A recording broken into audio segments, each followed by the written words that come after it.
Je voulais vous faire une petite tier list des circuits sur lesquels je mettrais un sprint au calendrier. Alors, on va faire ça assez vite. Alors, l'Australie, oui, je mettrai un sprint. Même si, bon, les horaires, voilà. Quoique le sprint serait pas. Il serait à 1h du mat, je pense. Ou minuit. Ça serait regardable en vrai. Pour nous, les Européens. Ça serait faisable. Bon, la Chine, non, je mettrai pas de sprint en Chine. L'Autriche. L'Autriche, pourquoi pas. Grande-Bretagne aussi. Belgique. Ouais, je dis pourquoi pas. Hongrie.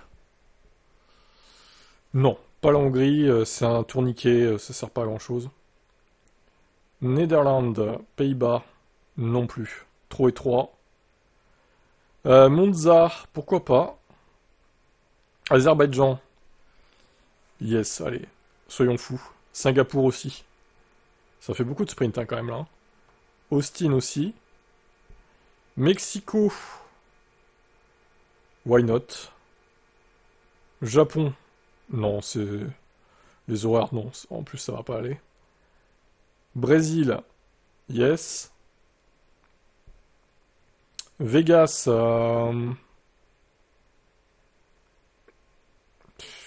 non, pas Vegas. Qatar, pourquoi pas, allez. Hop, mais il n'y a pas assez de place dans mon truc, hein. Abu Dhabi, pour finir la saison, pourquoi pas. Ah, c'est bon, ça crée une deuxième ligne, super. Bahreïn, oui. Arabie Saoudite, oui.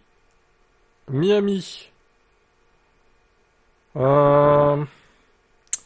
Bah, le sprint était pas si mal. Bon, grâce à la pluie, on va dire. Donc, allez, on va mettre quand même un sprint. Imola, bon bah Imola, malheureusement, de toute façon, il est plus au calendrier après cette année. Donc voilà, je pense pas qu'il revienne à court terme, de toute façon. Monaco, on va garder pour la fin. L'Espagne. Pour l'Espagne, non, flemme. Hein. Ça leur permet avec les 3 essais de tester leur voiture, leurs Evo en plus. Pas de sprint, ça sert à rien. Canada, j'en mettrai un aussi, ouais. Et Monaco. Oui, j'en mettrai un. Pourquoi? Parce qu'il y aurait donc 2 séances de qualif. 2 fois plus donc de suspense pour la grille. Bon alors c'est vrai que la course sprint du coup serait peut-être pas très disputée. Alors à moins que tu fasses un arrêt obligatoire. Tu imposes un arrêt obligatoire à Monaco pour la sprint et 2 arrêts obligatoires pour la course principale. À la limite, dans ce cas-là, ça pourrait être pas mal. Donc je mets oui. Et au final, je mettrai donc pas de sprint à 1, 2, 3, 4, 5, 6, 7 courses sur 24. Donc il y aurait au final 17 GP qui aura un sprint selon mon calendrier. Waouh, c'est énorme. Ah bah écoutez, hein, dites-moi si vous auriez fait autrement en commentaire ou si vous auriez enlevé un sprint ou vous rajoutez un autre avec un circuit que j'ai pas mis. Allez, ciao. Norris est le seul dans le paddock à ne pas être conscient ou impressionné par l'aventure de Verstappen au Nordschleife. Pour une fois qu'il est un peu contre lui, qu'il lui fait pas de compliments, ça change. On a demandé à Norris ce qu'il pensait des exploits de Verstappen dans ce live. Cependant, Norris a affirmé ne rien savoir à ce sujet. Je n'ai pas de réseaux sociaux, a été la brève réponse du Britannique. Le pilote britannique a ensuite été informé de ce que Verstappen avait fait en Allemagne pendant la semaine, puis on lui a demandé si ça serait quelque chose qu'il aimerait faire si son équipe lui permettait de faire une telle chose. Je pourrais le faire, mais je ne veux pas. Très heureux pour Max. D'accord, il s'en bat les couilles en fait. Il s'en bat les steaks, Lando, de ce que fait Max. Après voilà, l'endurance, c'est un autre délire. Hein. Visiblement, Max est très fan de l'endurance. C'est pas le cas de tout le monde. Moi, je suis plus de la position de Norris. Je trouve que c'est super dangereux quand même. Surtout là-bas au Nordschleife, c'est encore plus dangereux qu'au. Il y a encore plus de voitures, etc. La piste est plus étroite.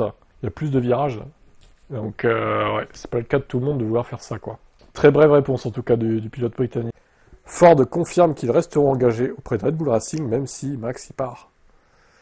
Oh, incroyable. Incroyable, mais vrai. Ford veut certainement garder Verstappen à bord. Ouais, ça, c'est vrai que s'il se barrait, il ferait un peu la gueule, je pense. Voulons-nous voir Max rester à Red Bull? Ford, pour 2026 et au-delà, bien sûr, c'est un champion. Une excellente personne, et il élève toute l'équipe avec lui. Mais allons-nous fuir si Max quitte l'équipe? Non, nous sommes engagés avec eux. Prenez-vous des mesures pour garder un pilote comme Max? Vous prenez déjà ces mesures de toute façon parce que vous voulez gagner. Mais gardez-vous également un œil sur les gens? Bien sûr. Donc je suppose que la réponse est oui. Ouais, mais il faut des garanties pour qu'il reste. Il faut que Ford donne des garanties que ce sera un bon moteur. Et ça, ils peuvent pas lui donner, ces garanties-là. Surtout par rapport à la concurrence. C'est un champion pour une raison, évidemment, son talent, mais aussi parce qu'il veut que chaque partie de l'équipe et du programme soit la meilleure possible. Conclut Rushbrook.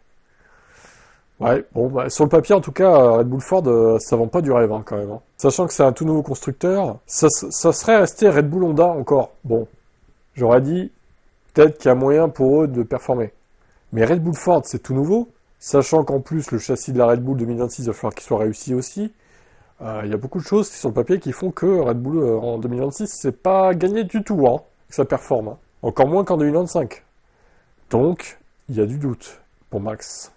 On verra ce qu'ils décident dans les prochaines semaines, prochains mois. Villeneuve compare Verstappen à Cristiano Ronaldo. Ok, voilà, ça va de plus en plus loin, Jacques. Il va falloir se calmer un bout d'un moment. Verstappen peut demander ce qu'il veut et quoi qu'il demande, il le mérite. N'importe quelle équipe qui obtient se portera bien. C'est un Cristiano Ronaldo, il appartient à cette catégorie, au sommet absolu, le tout meilleur. Il fait vraiment une différence au sein d'une équipe. Sa valeur n'a rien à voir avec l'image, pas à cause de sa page Instagram, c'est réel. C'est une valeur durable, c'est solide.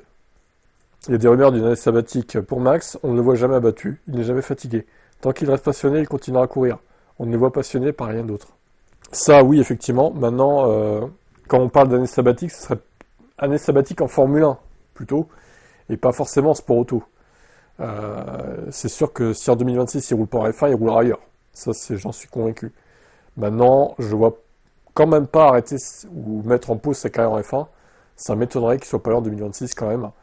À voir. Bon, après la comparaison avec Ronaldo, je suis pas sûr que ce soit pertinent, mais bon, bref, c'est Villeneuve. Hein. Toujours des sorties un peu bizarres.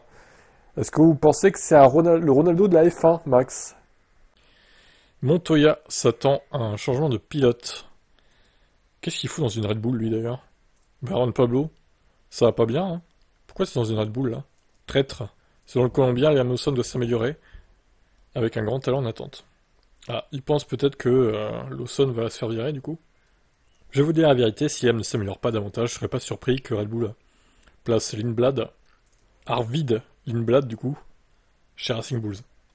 S'il ne se remet pas rapidement, je suis sûr que Red Bull commencera à chercher ailleurs, parce que c'est comme ça qu'il fonctionne.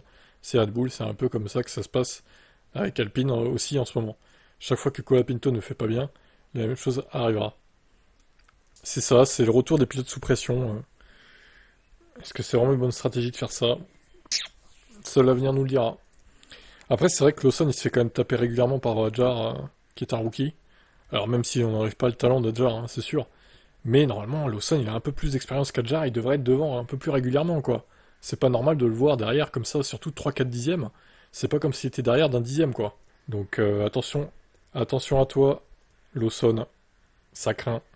Bon, après, je pense pas qu'il le vire en cours de saison. Ils attendront la fin de l'année, je pense, pour le virer. Ils vont pas faire que ça non plus. À moins que vraiment Lawson s'effondre, il arrête pas de se cracher, mais j'en doute. Ils le laisseront faire la saison entière, je pense. Par contre, 2026, ben, tout peut arriver.